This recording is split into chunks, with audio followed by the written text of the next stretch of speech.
Good morning, જય માતાજી મિત્રો. તો આજના નવા વ્લોગમાં તમારું સ્વાગત છે. અને આજે આપણે નહીં ધોઈને તૈયાર થઈ ગયા હા.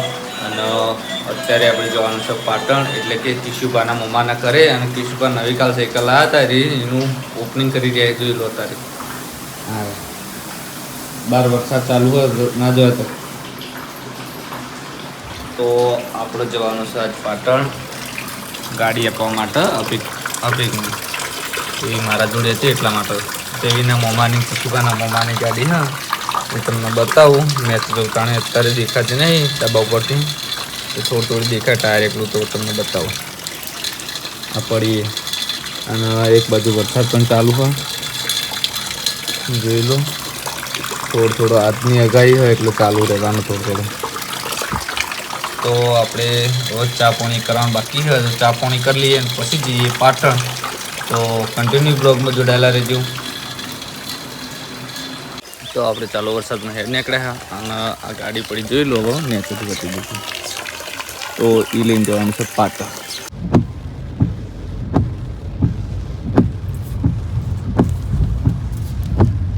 તો આપણે ગાડી લઈને હેડ નીકળ્યા હા. ને હવે જવું છે ભાઈબંધને લેવાનો હા, કારણ કે કણકથી 2 જણા આવવાનું પછી બાઇક લઈને, એટલા માટે.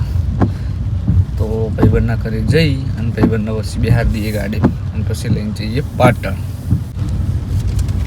તો હવે આપણે ભાઈબંધને લઈને હેડ નીકળ્યા જોઈ લો. એમના ઘરેથી અને જવાનું છે આપણે પાટણ. વારંવાર કહેવાનું આવે છે કે પાટણ જવાનું હા. તો જો વરસાદ તો ચાલુ જ છે, બંધ નહીં થયો.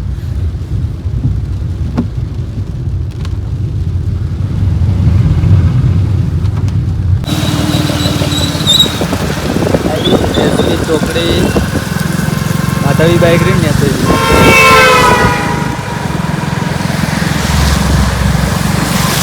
આપણે આવ્યા હતા ભાઈબંધના કાકો રહેશી ઈકણ, એટલે કે કમલીવાળા થોડા આગળ આવે ને ઈકણ.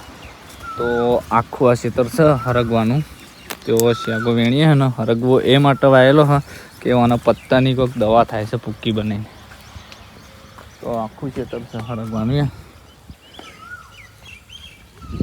એમાં ફરીએ છે અને કુણી શેગો વેણીએ છે. ભાઈબંધ આગળ જવું હો, આટલામાં હરગવાની જ છે કોઈ બધી. તો વેણીને પછી મળીએ.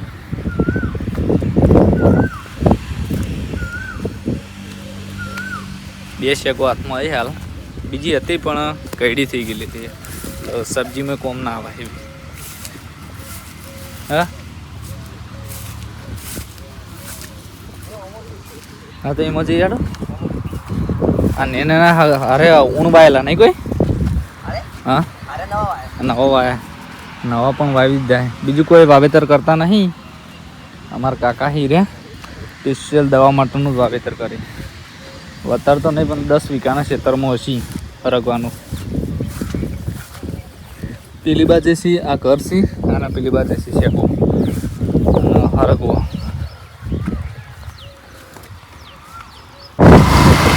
આપણે હવે શેકો વેણી અને હેડ્યા. એક ટાઈમનું શાકભાજી લઈ લીધું નહીં. ગમે તે સગવડ તો અમે કરી જ ના હતું શાકભાજીની. તો અત્યારે કંકોડાની સિઝન પણ ચાલુ હોય. તો કંકોડા જો ક્ષેત્રમાં મજા આવે તો કંકોડા વેન લાવવાના, ફોજ હોય તો ફોજ વેન લાવવાની. અને અત્યારે હરગવાનું બહુ મોટું ક્ષેત્ર હતા 10 વીઘાના ક્ષેત્રમાં, તો એથી આપણે હરગવાની શેકો પણ લઈ લીધી. અને હવે નીકળ્યા હા ઘરે. હવે આપણે પાટણથી ઘરે આવતા રહ્યા અને કિશુબા માટે જેમ્સ લાવ્યા હતા. તો કિશુબા બેઠા જુઓ જેમ્સ ખાવા માટે. આ બેઠા કિશુ શું લાવ્યા બધા જે ગોળી. તો જેમ્સ ગોળી આપણે એમને તોડી આવી બતાવો. તોડવી હા તો યાર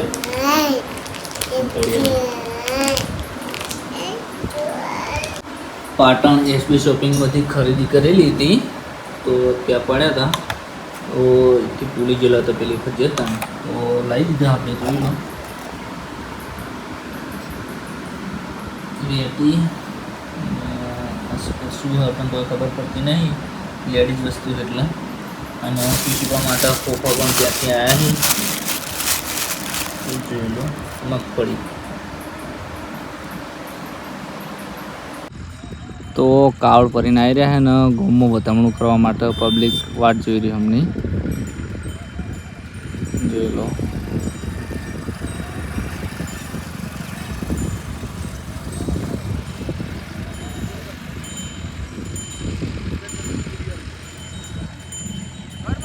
હર હર મહાદેવ.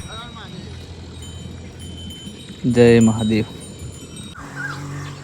હવે આપણે નોકરીના કપડાં પહેરીને તૈયાર થઈ ગયા ને જમી પણ લીધું ને જવું છે નોકરી પર ઘણા દાડે એટલે કે 11 તારીખે નાઇટમાં નોકરી ગયો હતો તાનનો આજ 19 તારીખ થઈ અને 19 તારીખે હું નોકરી હેડે હું તો આપણે એવો નોકરી પર જઈને બ્લોગ સ્ટાર્ટ કરીએ.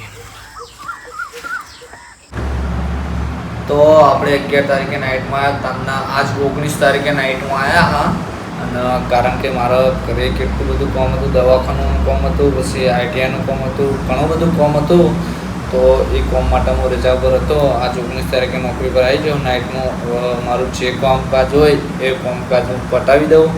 આટલા દાડથી બાકી ઘણું બાકી છે એ બધું પતાવી દઉં પછી આપણે બહાર જઈને બ્લોગ સ્ટાર્ટ કરીએ અને અડધો એડિટિંગ પણ કરી દઈએ અત્યારે આગળ પાડીને. તો રાતના વાગી જશે 2 અને થોડો આરામ કરી લઈએ એટલા માટે આપણે એક ભાઈબંધનો ખાટલો હોય એમાં આવ્યા કડીક એટલે ફિલર હ એના તો એ મને એમ ગયું પણ ઓફિસમાં કડીક આરામ કરશું એટલે આટલે આપણો બ્લોગ એન્ડ આપીએ છીએ. તમને મારો બ્લોગ કેવો લાગ્યો એ કમેન્ટમાં જણાવજો. જય માતાજી, ગુડ નાઇટ. હવે મળશું નવા બ્લોગ સાથે.